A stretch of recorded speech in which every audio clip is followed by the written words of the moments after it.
గతంలో వైసీపీ ప్రభుత్వం అధికారంలో ఉన్నప్పుడు మాచర్లలో అనేకమైనటువంటి అరాచకాలు జరిగాయి. తెలుగుదేశం పార్టీ శ్రేణులు ఊళ్ళను గ్రామాలను వదిలిపెట్టి బతుకు జీవుడా అంటూ ఇతర రాష్ట్రాలకి ఇతర ప్రాంతాలకు వలస వెళ్ళారు. అప్పట్లో ఇది పెద్ద సెన్సేషనల్ అయింది.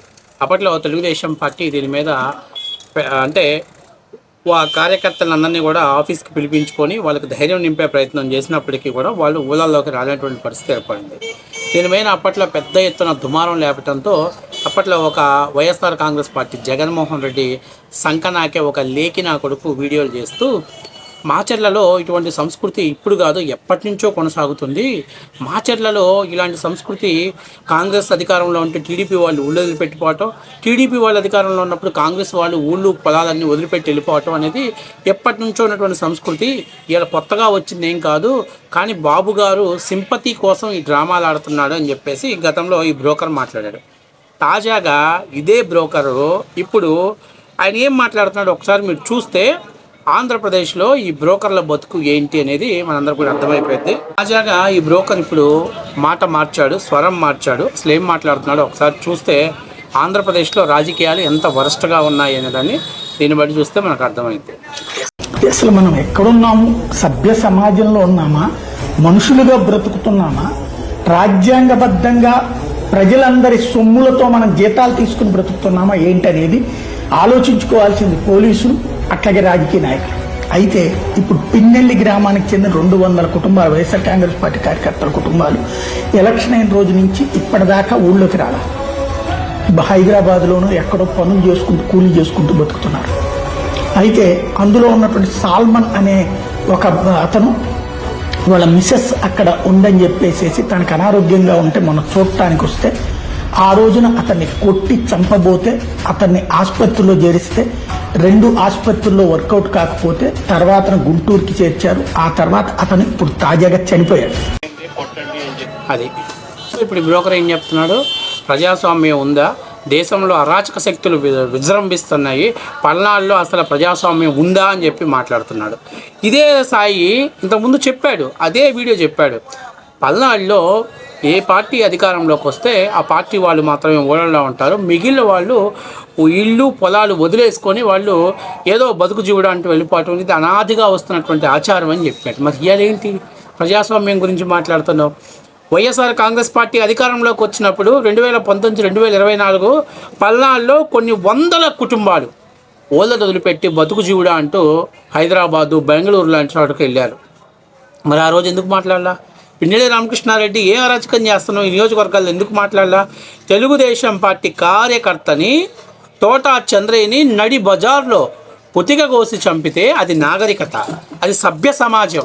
అలాగే కొంతమంది ఎవరైతే ఉన్నారో పార్టీ తరపున నామినేషన్ వేయలేదు, మాకు పార్టీ సపోర్ట్ కావాలని చెప్పి అడిగితే వాళ్ళు పార్టీ సపోర్ట్ కోసమని బోండా ఉమా గారు, అప్పట్లో బుద్ధా వెంకన్న గారు వస్తే వాళ్ళ మీద దాడి చేయించిన వాడికి మున్సిపల్ చైర్మన్ ఇవ్వటం రాచరికం.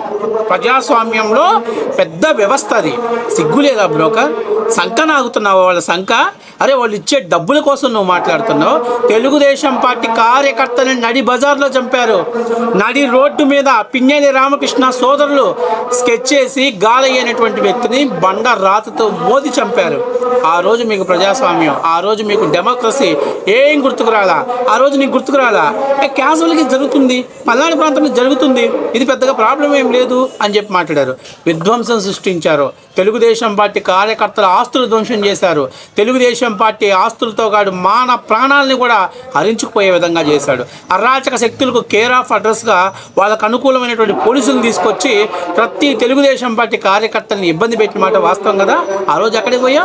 వైఎస్ఆర్ కాంగ్రెస్ పార్టీ ఆఫీస్ ముందు పొట్లాలు కట్టుకుంటున్నావా? పకోడీ పొట్లాలు కట్టుకుంటున్నావా? ఇవాళ మీడియా ముందుకు వచ్చి ప్రజాస్వామ్యం గురించి, డెమోక్రసీ గురించి మాట్లాడుతున్నావే. ఆయాల చనిపోయినటువంటి తెలుగుదేశం పార్టీ కుటుంబ సభ్యులు వాళ్ళ భర్తల్ని కోల్పోయి, వాళ్ళ పిల్లల్ని కోల్పోయి, వాళ్ళ తల్లిదండ్రులను కోల్పోయి అలో లక్షణాన్ని ఏడుస్తుంటే అరే బ్రోకర్ ఆ రోజు మెలకుండా ఉన్నావు, ఇలా జీతాలు తీసుకొని పనిచేస్తున్నారు అని చెప్పేసి ఈరోజు నీకు ప్రజాస్వామ్యం గురించి ఎవరు? ఇన్ని అరాచకాలు చేసిన వీళ్ళు అధికారం పోయేసరికి భయంతో పారిపోయిన వాళ్ళని తీసుకొచ్చి సాధుజీవులు అమాయకులు అని చెప్తున్నామంటే, అరే బ్రోకర్ డబ్బులు ఇస్తే ఎంతకైనా దిగజారిపోతావరా బ్రోకర్ అనేదానికి ఇది వాస్తవ విషయం. ఇలాంటి బ్రోకర్లు జర్నలిజం నడుపుతున్నాడు. గతంలో ఇదే మాచర్లలో కొన్ని వందల కుటుంబాలు, తెలుగుదేశం పార్టీ కుటుంబ సభ్యులు ఊళ్ళో వదిలిపెట్టి వెళ్ళిపోయి వాళ్ళ కుటుంబాలు ఎవరికైనా జరిగితే పరామర్శించడానికి ఊళ్ళోకి వస్తే స్కెచ్ చేసి మోటేసి చంపేసినటువంటి వ్యక్తులు అరాచకాల కేర్ ఆఫ్ అడ్రస్గా పెట్టుకున్నారు పల్నాడులో. కేవలం పిన్నెలు తన రాజ్యాధికారాన్ని కాపాడుకోవడం కోసం అమాయకుల్ని పొట్టన పెట్టుకున్నాడు. ఇవాళ ఇద్దరు వ్యక్తుల మధ్య పర్సనల్ తగాదులుండి, వ్యక్తిగత తగాదాలతోటి వాళ్ళ మధ్య దాడులు జరుపుకుంటే దాన్ని పార్టీ రంగు పూసి రాజకీయ లబ్ధి పొందాలని చూస్తున్నారు.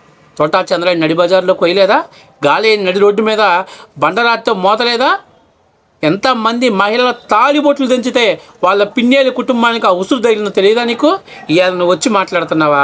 ఇవాళ నువ్వు వచ్చి ప్రజాస్వామ్యం గురించి, డెమోక్రసీ గురించి మాట్లాడుతున్నావురా లేకి నా కొడక. మరి ఆయాలు ఏం చేసావు? ఆయాలు ఎందుకు మాట్లాడలేకపోయావు? క్యాజువల్గా ఊళ్ళోలు పెట్టి వెళ్ళిపోతారంటున్నావు. జగన్మోహన్ రెడ్డి సంఖ్య నాకే బదులు ఆ తాడేపల్లి ప్యాలెస్లో షుట్టు తిని బతకరా. ఇంతకంటే పనికి మాలిన పనులు చేయడానికి సిగ్గనిపించాలి నీకు. కొంచెం ఆత్మవిమర్శ చేసుకోవాలి.